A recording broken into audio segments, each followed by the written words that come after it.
안녕하세요. 그리스 성지연구소는 특별 기획으로 그리스의 성지를 설명하는 동영상을 제작합니다. 오늘은 첫 번째 순서로 사도 바울이 처음으로 밟은 그리스 땅인 사모드라게를 알아보도록 하겠습니다. 먼저 그리스 성지를 설명하실 조동규 목사님에 대해서 소개해 드리겠습니다. 목사님께서는 1989년부터 그리스에 쭉 사시면서 그리스 성지에 대한 연구만 30년째 하고 계신 분이십니다. 목사님께서는 대한민국 유일의 그리스 성지 연구 전문가로 현재 그리스 성지 연구소 소장을 맡고 계십니다. 목사님, 인사 부탁드립니다. 예, 안녕하세요. 지금 소개해 주셨는데 아름답게 소개해 주셔서 감사하고 포장의 기술이라고 하는 것을 느끼기도 합니다. 그런데 사실 저는 성지 연구 전문가로 30년을 살아온 건 아니고 이 땅에 살아온 횟수가 그렇게 된 거죠. 그리고 사실은 그 성지라고 하는 이것에 관해서는 굉장히 마음에 그 꿈 같은 것을 가지고 있었습니다. 저는 이곳에 와서 이제 살아간 세월이 강산이 3번을 변하도록 살아왔습니다. 한마디로 이야기한다면 하나님의 은혜로 살았다고 생각이 되어집니다. 사도 바울께서 말씀하신 것을 감히 인용하여 말씀드리면 나의 나 된 것은 하나님의 은혜로 된 것이다 그랬는데 하나님의 은혜로 지금껏 살아가고 있습니다. 감사합니다. 네, 목사님. 그러면 오늘 살펴볼 사모드라게라는 곳은 성지순례 코스에서 잘 볼 수 없는 곳인데요. 오늘 사모드라게를 다루는 의미에 대해서 말씀해 주시겠습니까? 네. 사실 이 사모드라게 하면 우리에게는 상당히 생경한 그런 지역 가운데 하나입니다. 그런데 위치적으로 본다면 그리스 북단에 자리하고 있고요.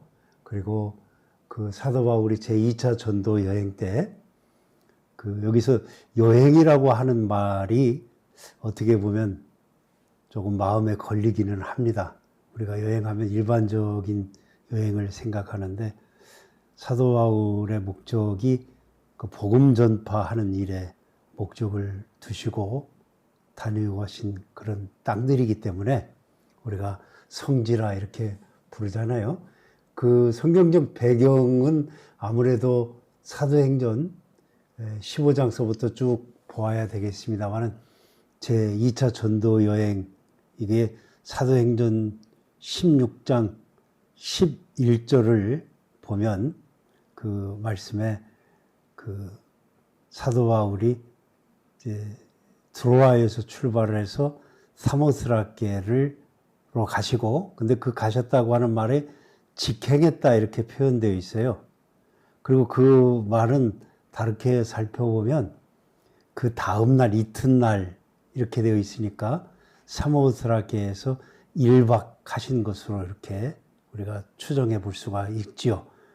그리고 드로아다라고 하는 트로이에서 왜 바로 가시지 않고 사모스라기를 들렸을까 하는 문제에 봉착하게 되죠. 사실 사모스라기를 갈 수밖에 없었던 그 당시의 항로에 보면 사모스라기가 대단히 중요했습니다.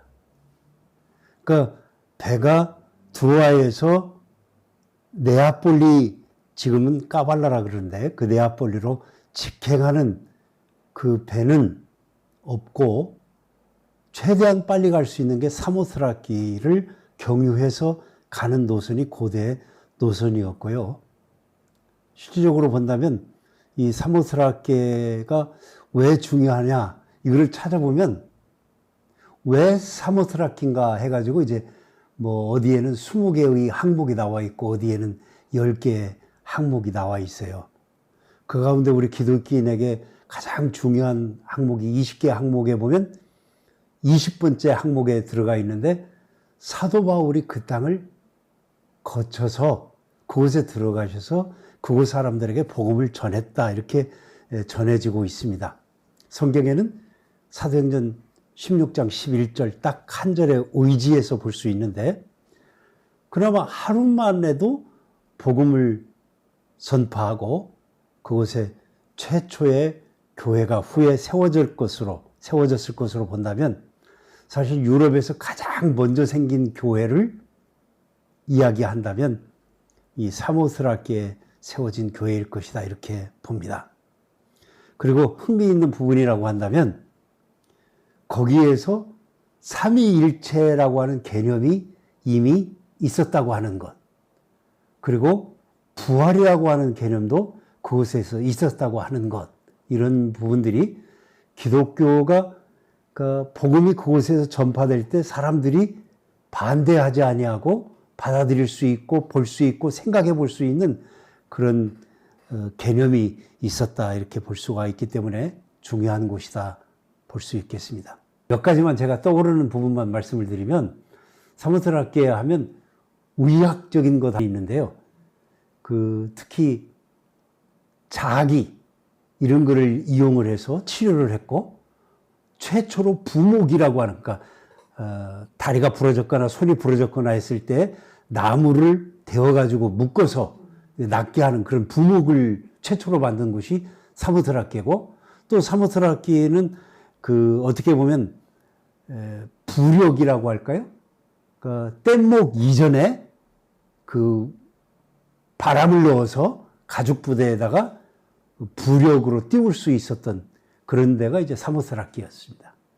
그리고 사모스라키의 가장 흥미있는 것은 대부분 사람들은 나이키 상으로 보는데 저는 개인적으로 더 흥미로운 것은 고고학박물관에 있는데요. 공인데 요만해요. 딱 크기는 요만한데 이제 토기로 되어 있는데 완전 구로 되어 있습니다. 그리고 사모스라키 하면 또 빼놓을 수 없는 그런 부분이 있다고 한다면 이 사모스라키에서 말을 훈련시켜서 기병대로 만들었어요. 그러니까 이뽀스라고 하는 것하고 아주 밀접한 관계가 있습니다. 그런 부분이 굉장히 흥미로운 그런 지역이고요.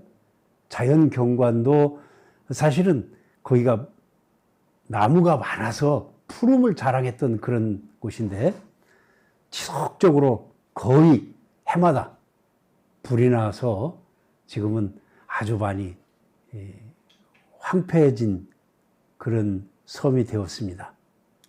하지만 그래도 아직까지 푸르름을 자랑하고 있는 섬이라고 한다면 바로 사모스라키라고 볼 수가 있겠습니다. 네, 감사합니다, 목사님. 그러면 목사님 말씀하실 때에 계속 사모스라키 이런 말로 제가 들었는데요. 성경에서 나오는 그 지명 이름으로 사모드라게라고 하는데 이 지역은 현재 어떤 이름으로 불리고 그리고 이 사모드라게의 뜻은 무엇인가요? 이 사모스라키라고 하는 말은 사모스라고 하는 말, 그리고 옛날로 가면 사오스라고 해요. 사실은 이 알렉산드로폴리에서 타고 들어오고 나가는 배의 이름이 사오스로 되어 있습니다. 근데 이 사오스는 사모스라키의 가장 높은 산이 사오스예요. 그 사오스 산의 높이가 1611m입니다. 해발. 그래서 옛날 고대에 그 사람들이 말하기를 이 사모스라키의 가장 높은 산인 사오스 그 산에 달이 떠서 지나가면 밑에서 볼 때 산 꼭대기에 달이 숨는다 해서 그 사오스라고 그렇게 불렀는데 사오스 또는 사모스 이게 달이라고 하는 뜻입니다. 사오스하고 스라키가 합해져서 사모스라키가 되었습니다. 그러니까 사모스라키라고 하는 말의 뜻은 높은 산을 가진 스라키, 그러니까 그리스 북쪽에 있는 그런 지역을 스라키라 그러는데 그 전체를 가리켜서 이제 스라키 지역 그렇게 얘기를 하고 그거를 사모스라키라고 읽는데 그 말을 이제 에라스무스적인 헬라어를 사용하면서 우리가 사모드라게 이렇게 표시하고 읽게 된 거죠. 목사님 그러면 이 지도에서 보니까요. 사모드라게 지역은 그 터키 쪽이랑 거의 붙어 있더라고요. 그런데도 그리스 땅인 이유 그리고 그 역사적인 배경에 대해서 잠시 설명해 주시면 좋겠습니다. 이제 대부분 그리스 지도를 이렇게 전도를 놓고 보면 소아시아라고는 오른쪽에 이제 터키가 자리하고 있고 터키 코 앞에 어떻게 보면 배를 타고 한 20분만 가면 당도하는 그런 땅들이 대체로 그리스의 섬으로 편제되어 있습니다.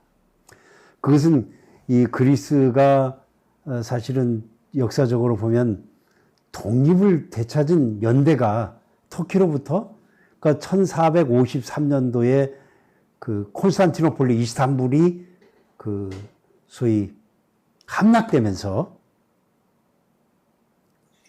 그리스가 터키의 수중에 들어가지 않습니까? 그래서 오랫동안 지배를 받지요. 길게는 430년, 짧게는 380년을 지배받습니다.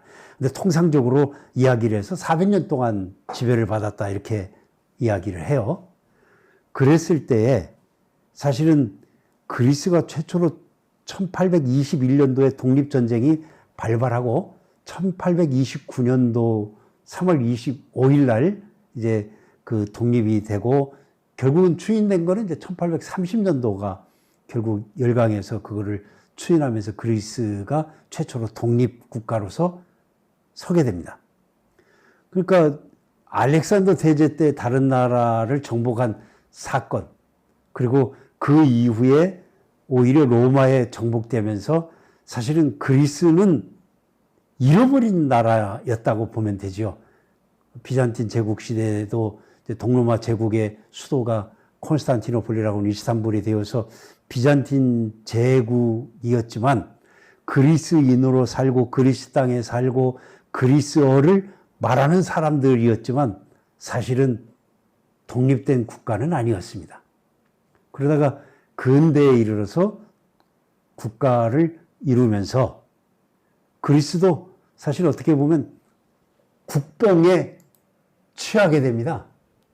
그러니까 그리스를 재건하는 사람들이 이제 들어서면서 해외에 있던 이들도 돌아오고 이러면서 이제 그 아테네가 수도인데 아테네 이전에 임시 정부가 들어섰던 곳이 에기나라고 하는 섬이었어요. 그리고 그것이 나프 분리오로 옮겨오고 나중에 이제 아테네로 옮겨오면서 이렇게 되고 그랬을 때 그리스의 영토라고 하는 것은 펠레포네소스 반도 그리고 아테네 지역 위에를 이제 전 아티카라 그러는데 아티키 지역 이렇게 차지했고 그러고 있으면서 점점 영토를 확장하게 된 게 1913년도에 부크레스티우 협정이 생겨요. 그 협정, 조약, 협약 이렇게 얘기하는데 그 협약을 통해서 사실은 불가리아가 대국을 이룩하기 위해서 그리스 북쪽을 차지하기 위해서 그런 조약을 맺으려고 이렇게 힘썼는데 오히려 그리스에 이제 그 영토를 내어줘야 되는 그런 상황이 오게 됩니다. 그러면서 영토를 일부 회복하게 되고 그리고 10년 후인 1923년도에 로잔, 우리가 로잔느 협약, 협정, 뭐 체결 이렇게 얘기하는 그 로잔 조약을 통해서 사실 그리스와 터키가 강하게 이제 대립을 할 때 영국에서 개입하면서 그 제시한 조건이 터키에 제시한 조건이 콘스탄티노폴리, 이스탄불을 너희가 차지할 것이냐 아니면 이 에게 너희 땅 앞에 있는 이 섬들을 차지할 것이냐 둘 중에 하나만 택할 것을 강요하게 됩니다. 이제 그런 역사적인 그런 배경으로 터키 쪽에서 그 지속적으로 영향력을 행사하기 위해서 콘스탄티노폴리스, 이스탄불을 택하게 됩니다. 그러면서 이제 그 1923년 이후 그 앞에 1919년, 20년, 21년 이렇게 이제 커다란 그리스와 터키와의 전쟁이 있었어요.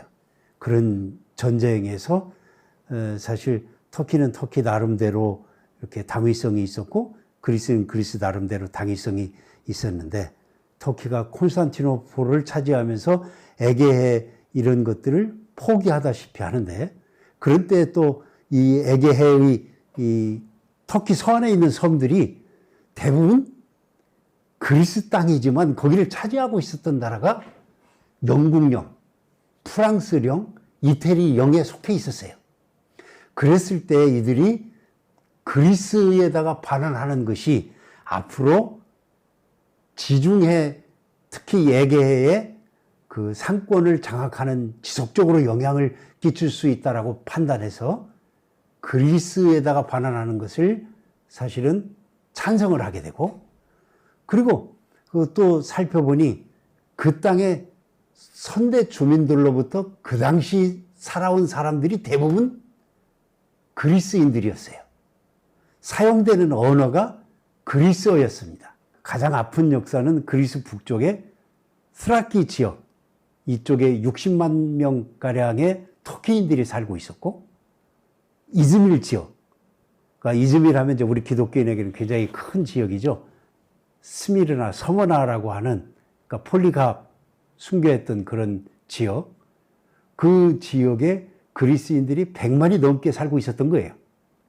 그래서 이런 협정들을 통해서 서로 반납하고 거기에 있었던 터키인들은 터키 본토로 떠나가게 하고 이즈밀에 있었던 그리스인들은 하루아침에 토지와 건물, 그러니까 자기의 집 이런 것을 사업체 이런 것을 다 놓고 거기를 떠나게 됩니다. 그래서 이제 그 당시에 사람들이 아테네 이전으로 들어와서 차지했던 지역이 네아즈밀이라 그럽니다. 네아즈밀이니 새로운 이즈밀, 이즈밀 지역에서 이주해서 온 사람들이 거주했던 그런 지역. 그리고 위쪽에 가면 네아 예베소 등도 있습니다. 주로 예베소 지역에 살고 있는 그리스인들이 터키 땅에서 그리스로 들어오면서 산. 그래서 사실은 지도를 보면 피차의 아픔이 있었고 그리스 쪽에서 본다면 사실은 섬도 섬이지만 이스탄불을 차지하고 싶어 하고 지금도 이제 그런 마음입니다. 사실 굉장히 적은 부분을 터키가 차지하고 있습니다만은 이제 본토보다는 이스탄불을 더 중요하게 보았던 정치적인 그런 고려와 선택으로 인해서 그리고 그리스인들의 의사와는 관계없이 열강에 의해서 나뉘어졌다라고 보면 되겠습니다. 네, 목사님, 그 사모드라게라는 지명은 사도행전에 아주 짧게 한 구절에만 등장을 하는 것 같은데요. 그런데 사모드라게에서 찾아볼 수 있는 그런 바울의 흔적들이 있을까요? 네, 있습니다. 그 전에는 전승으로 내려왔고, 물론 이제 비잔틴 제국 시대에는 교회도 존재했고, 근데 그게 무너지고, 그러다가 이제 알렉산드로폴리 지역에 그 정교회의 우리식으로 얘기하면 감독이죠. 감독인 안시모스라고 하는 신부님이 계세요. 그분이 그 주동이 되어서 사모스라키 시와 함께 이제 큰 역사를 이루게 됩니다. 그게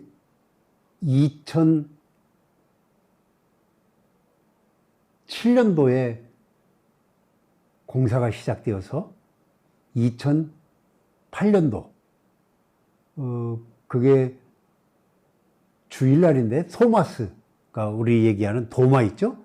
그 도마의 기념일이에요. 그때에 그 사도 바울의 그 스타시디라고 이제 그리스에서는 그렇게 이야기를 하는데, 그 사도 바울을 기념하는 기념물, 조형물들을 그 나무와 돌로 이용해서 만든 사도 바울의 도착 성화가 있는데 그게 이제 모자이크로 제작이 되어 있는데 모자이크가 4개가 있고요. 정면 가운데 부분에 그 성경에 나오는 그런 구절 요것을 그리스어, 영어 여러 개의 언어로 불가리아 등등 언어로 이제 기록을 해 놓았습니다.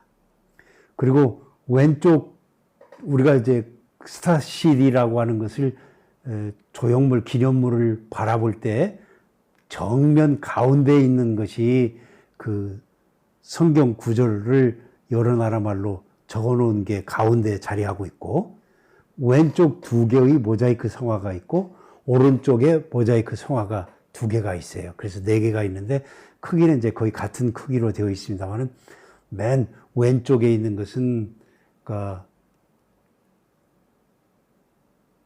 사도 바울이 사실은 아시아의 복음을 전하려고 그랬고 또 그곳으로 이렇게 가다가 방향을 전환해서 결국은 드로아까지 이르게 되지 않습니까? 근데 드로아 있을 당시만 해도 사도 바울은 비두니아, 그러니까 거기에서 북동쪽이죠.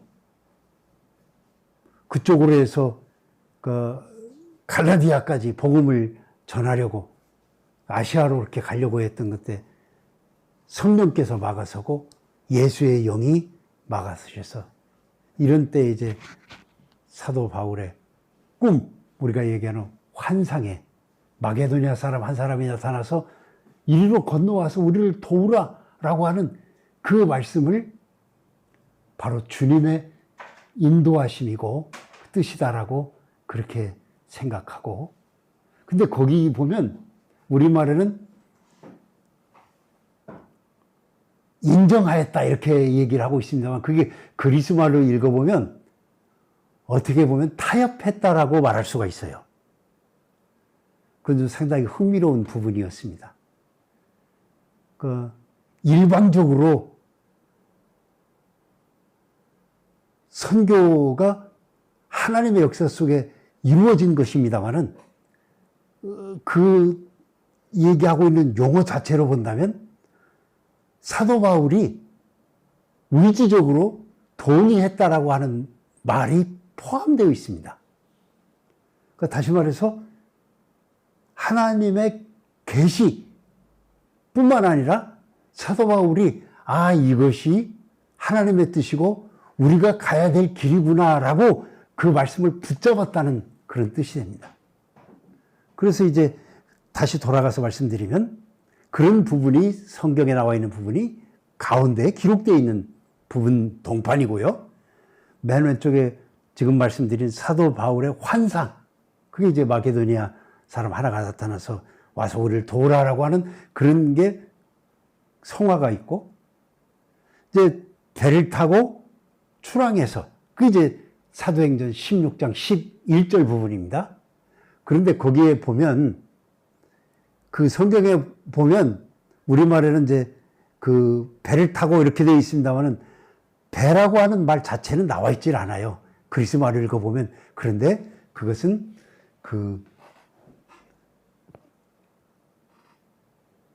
지금도 많이 쓰는 말입니다. 이제 아나코리시라고 하는 이 말은 출발하다. 비행기 출발할 때도 그렇게 쓰고 배가 출발할 때도 그렇게 쓰고 버스가 출발할 때도 다 아나코리시라고 쓰는데 그 말과 함께 어원적으로 가면 나와 있는 그 부분이 좀 상당히 흥미롭고 그건 나중에 이제 빌립보서 얘기할 때 상세히 다시 말씀을 드리도록 하겠습니다. 그래서 이 사도 바울의 흔적이 지속적으로 비잔틴 제국 시대도 있다가 무너지고 내려온 그 자리 그 터에 그 안시모스 감독에 의해서 또 사모스라키 시에 의해서 재정적인 후원, 성도들의 헌금 등등이 모아져서 사도 바울을 기념하는 그런 그 기념물이 서게 되고요. 그리고 그 가운데 있는 동판을 중심으로 해서 오른쪽에 보면 오른쪽에 사도 바울이 사모드라케 섬 사람들에게 복음을 전파하는 성화가 그려져 있고요. 그런데 여기에서 얘기하는 것을 그 사도행전에서 얘기하는 것 흔적들을 찾아내 보면 그러니까 전부 다 일방적으로 사도 바울이 복음을 처음부터 끝까지 막 전한 게 아니라 우리가 이제 성경을 공부할 때 그 연역법도 있지만 귀납법적으로 공부한다고 그러잖아요. 그러니까 문답하고 그러니까 그런 식으로 이제 어떻게 보면 그리스 사람들이 가장 좋아하는 토론적인 요소가 내포되어 있는 말씀을 전한 겁니다. 그러니까 묻고 답하고. 그러면 왜 복음이 사모스랍게 가서 배가 거기에 하루 잤어야 될까? 그것은 거기에부터 그 어떻게 보면 복음이 하루 만에 사람들의 가슴에 스며들도록 성령께서 역사하셨다. 그 역사 속에는 그 사람들의 삶의 모습 속에 사람이 죽으면 끝이 아니라 그 다시 산다고 하는 그런 그 죽음에 대한 두려움과 기대, 그리고 무엇보다도 그 까비론 제2에 보면 불이 꺼지는 어두운 의식이 행해졌다 그래요. 그 의식은 죽음에 관한 의식입니다. 그 두려움입니다. 그런데 새로운 불이 밝혀져 들어와요. 그 불은 결국은 부활을 말하는 것이었어요. 예수님이 바로 부활이다. 예수는 그리스도시고 예수님이 생명이시고 예수님이 길이시다 라고 하는 것을 짧게 말씀을 선포하시고 전하시고 토론하셨지만 성령께서 그들의 마음을 흔드셔서 거기에 교회가 생겨지고 오늘날까지 기독교인들이 자리하고 있다라고 본다면 우리는 하루라고 하는 그 그리스 말로 에피우세 우시 이렇게 돼 있어요. 그게 이제 그 다음 날, 그 하루 이렇게 번역을 하게 되는데, 그건 사실 많은 것들을 담고 있습니다. 그 하루 속에 하나님은 한 번 말씀하심으로 만물이 창조되는 그 하나님의 능력이 바울 사도가 전한 예수에 관한 이야기들이 사람들의 가슴을 흔들어 놓고 거기에 자리하고 또 자리할 뿐만 아니라 열매를 맺어서 다른 우상들을 버리고 참 하나님께로 돌아오고 부활이 무엇인가, 내일이라는 소망이 무엇인가 이런 것들을 복음을 받아들였다고 하는 것. 그것은 거기에 가보면 그 사도 바울이 말씀을 전하고 있는 그런 모습이 강렬하게 그려져 있습니다. 그러니까 모자이크화 되어 있는데 그 굉장히 강렬한 모습을 받을 수 있습니다. 그리고 이제 마지막 맨 오른쪽에 가보면 그 복음을 들은 사람들이 부둣가에 나와서 배가 떠나가는 그것을 보고 손짓하며 다시 올 것을 그 기다리는 마음으로 떠나보내고 그 가장 제가 바라봤던 관점은 그들 사이에 예수님이 이렇게 말씀하고 계세요. 그러니까 그것은 복음을 전한 사도 바울에게 주도권이 있는 것이 아니라 복음의 주도권은 그 속에 계신 복음을 전파했던 사도 바울과 그 말씀을 들었던 사람들, 그 안에 자리하신 예수님, 또 보내주신 성령께서 그들 안에 우리 안에 자리하여서 복음이 지속적으로 전파되었다고 하는 것. 하루만 해도 이런 큰 역사가 이루어졌다고 하는 것입니다. 그리고 무엇보다도 이제 흥미있는 부분이라고 하는 것은 지금 현재 코로나 기간에도 그 지난 6월 28일 날 행사가 있었어요. 왜냐하면 6월 29일이 여기는 베드로 사도와 사도 바울의 기념일입니다. 성인의 날이죠. 그러니까 순교하신 날을 기념하여 이제 그 바울 사도의 날이라 베드로 사도의 날이다 그러는데 이 앞에서 밤새 춤을 추고 그러니까 저녁 9시에 예배가 미사가 시작되어서 12시 반에 마칩니다. 그리고 12시 반서부터 해가 떠오를 때까지 밤새 음식을 먹고 춤추며 놀아요. 그래서 우리가 사모스라키에 가보면 사도 바울이 밟았던 그 땅, 그리고 아마도 그 지역에서 하룻밤 유하시면서 말씀을 전했을 것이다. 이렇게 전해지는 그런 자리에 스타시디라고 하는 사도 바울의 기념하는 성화가 있는 조형물이 흔적으로 남아 있습니다. 그리고 어떻게 보면 그 흔적이라고 하는 것이 거기에 사는 복음을 받아들인 사람들, 그것이 가장 큰 흔적일 수 있다라고 생각됩니다. 네. 와, 정말 그 사모드라게라는 그 지명에 담긴 굉장한 심오한 뜻이 있네요. 그러면 목사님, 그 사모드라게 방문하면 그 바울의 기념물 외에 또 어떤 것들을 볼 수 있을까요? 그 사모스라키라고 하는 건 아까 말씀드린 사오스 또는 사모스라고 하는 말에서 나왔다. 그런데 그것은 펜갈이라고 하는 뜻이다. 펜갈이라고 하는 말은 달이라고 하는 뜻이거든요. 그러니까 이 사모스라키의 섬의 그 구조가 이렇게 보면 그 완전히 찬 달은 아니지만 이렇게 둥근 형태를 가지고 있어요. 그리고 무엇보다도 그 에게에서는 이 세 번째로 높은 산입니다. 그 에게 북쪽에서는 가장 높은 산인데 그 가장 높은 산이 있는 것은 크레타가 가장 높고요. 그 다음에 그 에비아 섬이 두 번째로 높은 산입니다. 그러니까 크레타에 있는 것은 2,400~500m고 이쪽에 에비아에 있는 것은 1,745m 이렇게 되고요. 이 사모드라키의 사오스 산이 정상이 1,611m입니다. 그러니까 그리스 북쪽에서 항해하는 배들은 그 산을 볼 수가 있어요. 그리고 거기에 이제 달이 숨겨져 있는 모습도 보게 되죠. 그리고 그 사실은 세계인의 관심을 끌게 되고 알려지게 된 것은 사모스라키에 그 까비론 제의가 있었던, 그러니까 그리스 말을 읽으면 이에로스, 메갈론, 세온 또는 메갈론, 미테론 이렇게 쓰는 성소가 있습니다. 그 성소에서 그 지역에서 발굴된 유물이 조각조각 나 있었던 그 유물이죠.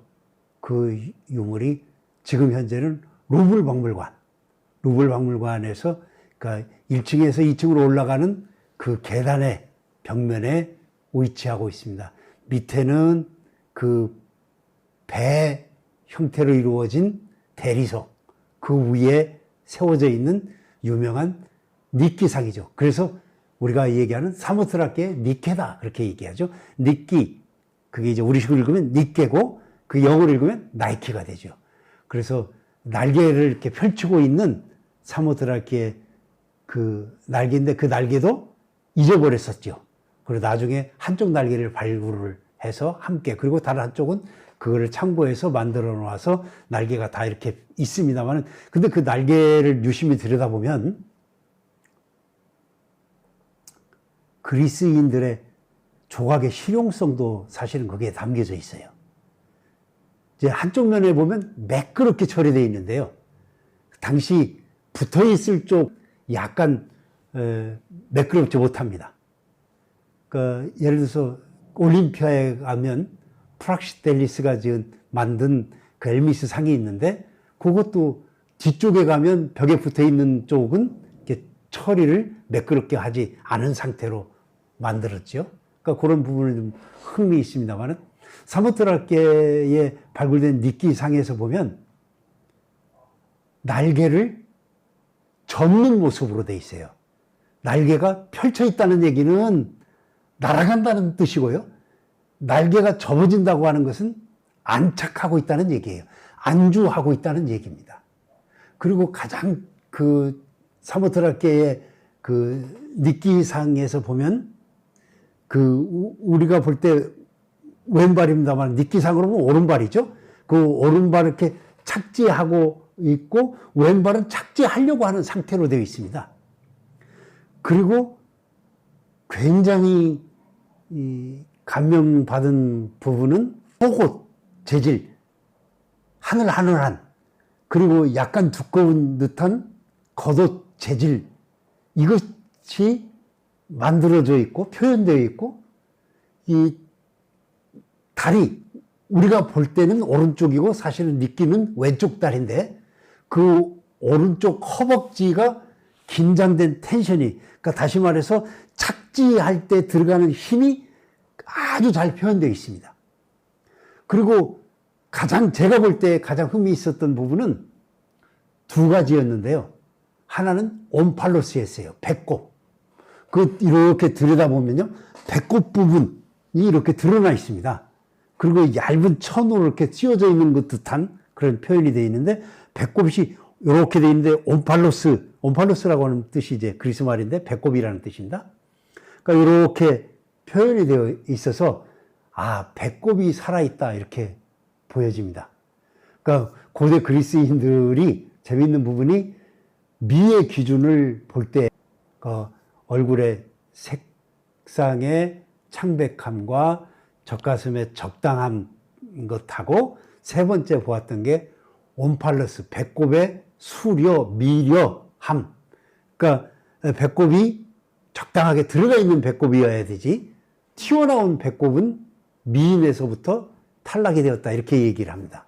그러니까 그런 관점에서 본다면 전체적으로 얘기하는 미의 관점은 조화입니다. 조화. 얼굴이 크면 우리가 얘기하는 가분수가 되겠죠. 또 하체가 막 큰데 또는 상체는 튼튼한데 하체가 부실하고, 이런 것도 조화가 맞지 않겠죠. 그랬을 때 이제 가장 보는 것은 알모니아라고는 조화. 이게 중요했다, 그렇게 보고요. 그리고 사모트라키의 니끼상에서 빼어놓을 수 없는 부분은 어떻게 그렇게 날개 표현을 그렇게 했을 수 있을까 할 정도로 정교하게 되어 있습니다. 그러니까 그 다음에 이제 잃어버린 부분, 분명히 목이 있었는데 목이 잘려졌잖아요. 그러니까 그러면 이 사모트라케의 니끼상은 어떤 사람들이 제작을 의뢰했을까 했을 때, 이 조각가는 미상으로 되어 있습니다. 아직까지 밝혀내지를 못했어요. 그런데 이 대리석을 보니까 대리석의 니끼상은 대부분 그렇게 얘기를 합니다. 파로스 섬에서 나온 대리석으로 만들었다, 이렇게 보아요. 그런데 흥미있는 부분이 이게 따로 되어 있는 것이 아니라 배 앞머리에 이렇게 딱 고착되어 있는 겁니다. 그런데 그 고착의 형태가 아까도 말씀드린 것처럼 날개를 접고 하늘에서 막 내려와서 배에 내려앉는, 그렇다는 얘기는 결국은 이게 니끼가 내려앉았다는 얘기는 승리했다는 얘기입니다. 아마도 이것은 그 옛날 로도스 앞에서 벌어졌던 그런 해전을 통해서 승리한 것을 기념해서 감사하면서 그것을 제작 의뢰해서 어디에다 바쳤느냐? 딜로스나 이런 데에 바친 게 아니라 사모스라키의 까비론 제위에 가져다가 바쳤다.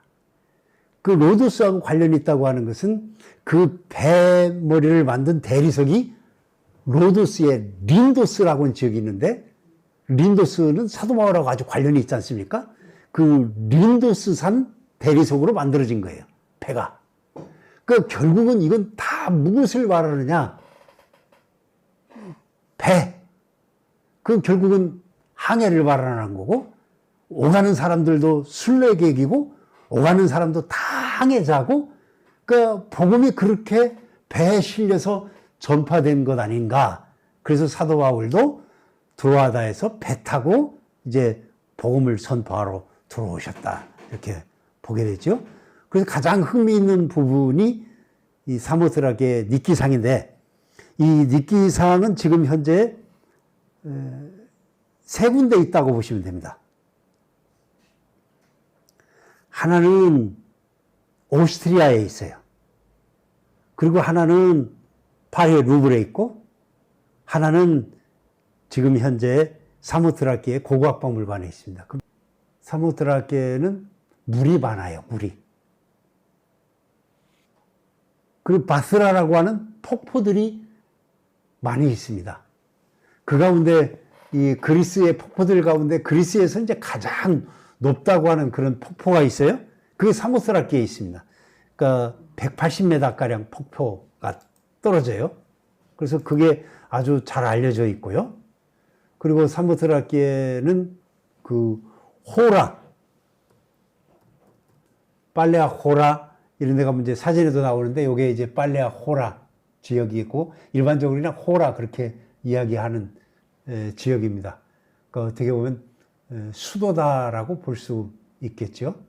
그리고 사모스라키에는 가장 많이 유명한 거는 포도주, 페타, 치즈. 왜냐하면 양들을 방목에서 많이 키웁니다.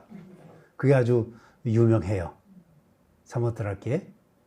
그리고 사모스라키에서 빼놓을 수 없는 게 이제 물이 많았으니까 그 호수들이 조금 있어요. 조그만한 호수들이. 그게 자연 경관과 상당히 어우러져 있다라고 보시면 되겠습니다. 그리고 또 사실 사모스라키에서 우리가 꼭 그래도 가봐야 될 게, 사모스라키의 닉게상이 나온 위대한 신들의 성소라고 불려지는 그런 고고학 유적지를 찾아가 보시는 게 좋을 것 같고요. 그리고 환원해서 말씀드리면, 이 사모스라키의 닉게상은 아마도 BC 220년경에서부터 190년경, 그 많이 지지하는 것은 이제 190년경으로 봅니다. 그때 제작되었을 것으로 이렇게 추정들을 합니다. BC 190년경에 까비론 제위에 바쳐진 그런 전쟁에 대해서 승리한 것을 기념하여 바친 상이다. 이런 성지들을 바라보면서 본다고 하는 것은 결국은 참여하는 것이다. 이것은 이제 제 말이 아니고, 이제 클라크라고 하는 그 영국의 박물관장을 지낸 분이 있어요. 미술관장도 지내고, 이런 분이 쓴 그 그림을 본다는 것이라고 하는 책자가 우리말로도 번역되어 있는데, 거기에 보면 본다는 것은 참여하는 것이다 이렇게 소개하고 있어요. 그래서 저는 사실은 성지들을 본다고 하는 것은 거기에 복음을 전파한 이들의 삶을 보는 것이고, 결국은 예수를 보는 것이고, 결국은 그 삶을 우리가 참여하는 것이다 이렇게 생각합니다. 거기에 성지 순례할 이유가 있고, 사모스라키에 가볼 이유가 있다 이렇게 보여집니다. 시작점이니까요. 네, 목사님 너무 감사합니다. 오늘은 정말로 그 사모드라게라는 그 성경 구절의 단 한 곳에 나오는 그 사모드라게에 대해서 정말 깊고도 굉장히 심오한 그런 이야기들을 많이 배울 수 있는 그런 시간이었습니다. 다음 시간에는 사도 바울이 유럽의 첫 발을 디디는 네아폴리에 대해서 알아보겠습니다. 오늘 수고해 주신 조동규 소장님 너무 감사합니다. 다음 주에 만나요.